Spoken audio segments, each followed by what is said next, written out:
were the first big state to legislate against big tech censorship because they want to silence us, they want to deplatform us, and we cannot have a free society if most of the speech in this country is controlled by a handful of left-wing oligarchs in Silicon Valley.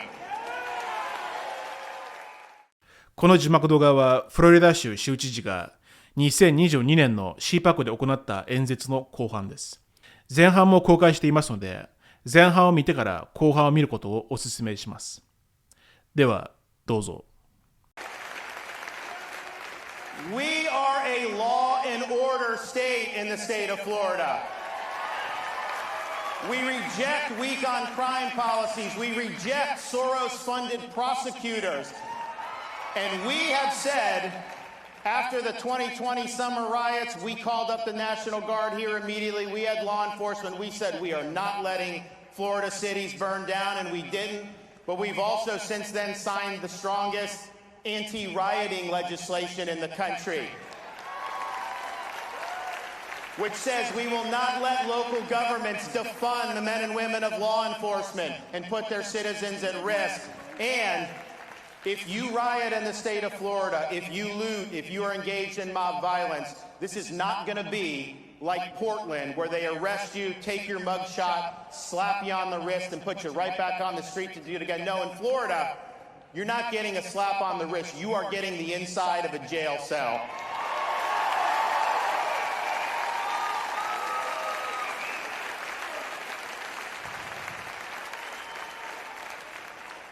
Because we will not spend taxpayer money to teach our kids to hate our country or to hate each other, we have banned CRT in K-12 education.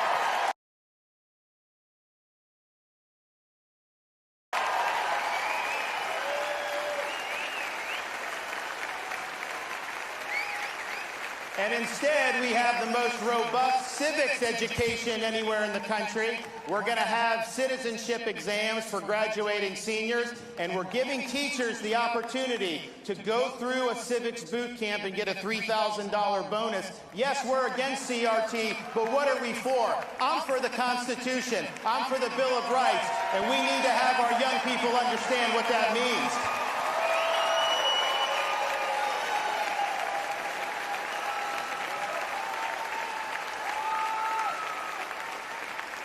Because the rule of law is paramount, Florida has done more than any other state in the country to ensure the integrity of our elections. One of the first things I did when I became governor back in 2019, when people weren't talking about election integrity, was accept the resignation of the Broward County Supervisor of Election and remove the supervisor from Palm Beach County.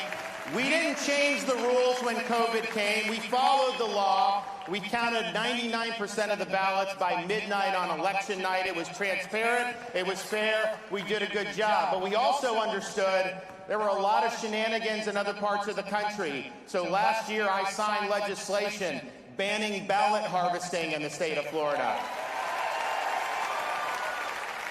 banning mass mail balloting, unsolicited mail ballots in the state of Florida, and maybe most important, we have banned Zuckerbucks in the state of Florida.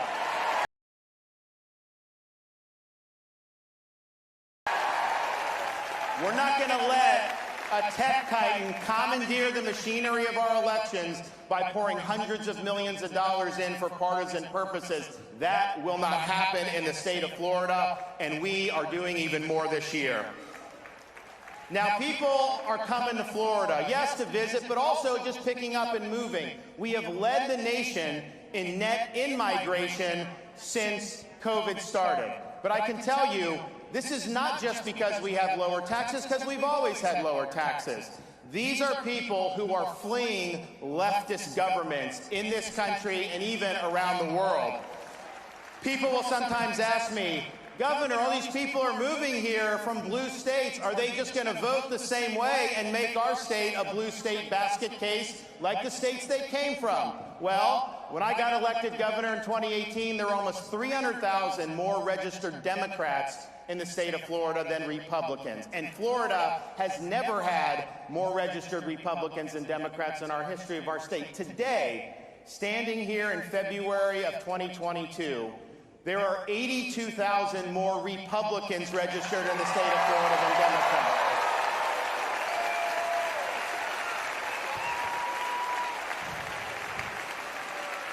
And it's not just people coming from blue states. There are people that look to Florida as the citadel of freedom who are chafing under authoritarian rule all across the world. I recently got a letter from Samuel from Australia, and he said, quote, "There isn't much hope right now here, and many of us are fearful of what our leaders have in store for us. I look to you and your great state of Florida for hope during this dark time. Thank you for standing up for us." And we have done that.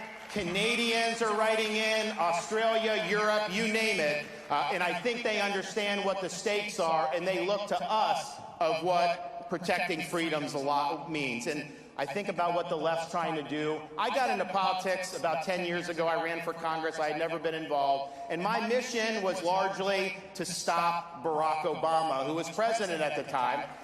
I even wrote a book, which was read by about a dozen people, that talked about some of the problems, how it was not consistent with the values that the country was founded on. And I stand by that. Those were good fights, important fights.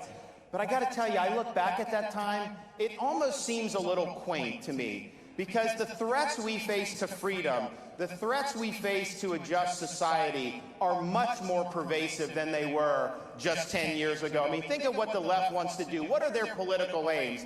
If they had just elected a couple more U.S. senators, they were going to pack the U.S. Supreme Court. They were going to make D.C. a state, so they'd have 2 radical left-wing Democrat senators for life. They were going to abolish the Electoral College so California could elect the president, and they wanted to federalize fraudulent ballot practices.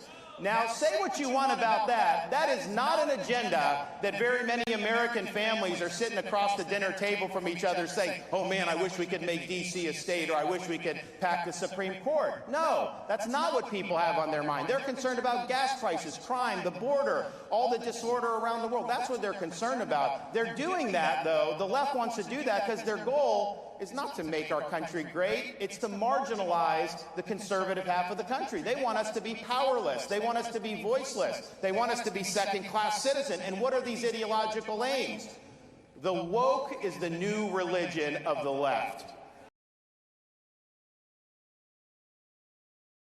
And this is what they have in mind. That's why they want CRT, because they want to divide the country. That's why they remove statues of Thomas Jefferson and Abraham Lincoln and Teddy Roosevelt. Take George Washington's name off schools, because they want to erase that history. They want to delegitimize our founding institutions, and they want to replace that with their left-wing ideology as the foundational principles of our modern-day society. Wokeism is a form of cultural Marxism. It is not just about raising taxes or bad economic policy. It's about tearing at the fabric of our society and trying to replace it with something that will be much, much more sinister. And the problem that we face as conservatives is a lot of major institutions in our country have become infected with this woke virus. You look at academia. Do we even need to discuss that? Their main objective now is to impose an ideological worldview on the people that come through their universities. You look at corporate America, they're mentioning it. They're opposing voter ID. Many of them make a lot of money from Chinese slave labor, but they don't want voter ID in the United States. So they are engaging in woke activism. You look at our bureaucracy and how totally off the rails they have become in many different agencies. And it's not just limited to people like Fauci. You have it across the board where this has become a major behemoth. You look at the corrupt and dishonest legacy media in this country and what they're doing to divide us and what they're doing to prop up the regime. They are not in the business of telling the truth. They're in the business of spinning partisan narratives to be able to benefit their side. They don't speak truth to power. They're defending the regime in power. And if you speak up, they come after you. They'll smear you. They'll defame you. All they do day after day is concoct a blizzard of lies to try to deceive the American people. And make no mistake, that's going to intensify leading up to November. They're going to try to do anything they can to relieve the blame off Biden and to try to fool the American people into keeping Democrats in office. We're not going to let them do it, but that's what we're facing. And then maybe to top it off, you have big tech.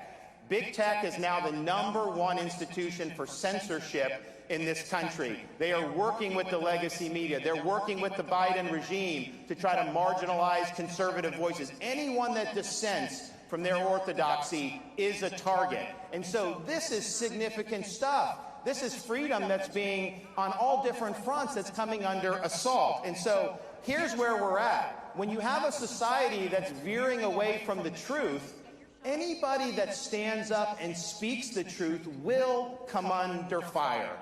That is going to happen. And so in times like these, there is no substitute for courage.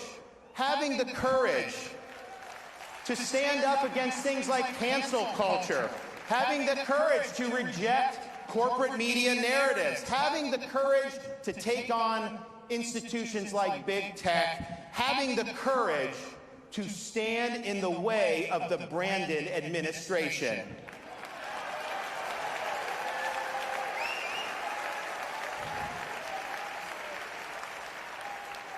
So we have an opportunity to make 2022 the year that America fought back. We're going to lead the charge here in Florida, but we need people all over the country to be willing to put on that full armor of God, to stand firm against the left schemes. You'll be met with flaming arrows, but the shield of faith will stop them.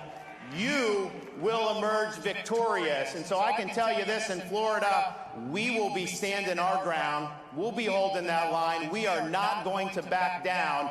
We've accomplished more in this state than anyone thought possible, but I can tell you this, we have only begun to fight. Thank you all. God bless you. Appreciate you. これからもこのような字幕動画を紹介していきますので、ご興味がある方はぜひフォロー、コメント、拡散をお願いします。また、このチャンネルを応援していただける方はぜひメンバーシップもご検討ください。ではまた次回お会いしましょう。ハラノタイムズがお届けしました。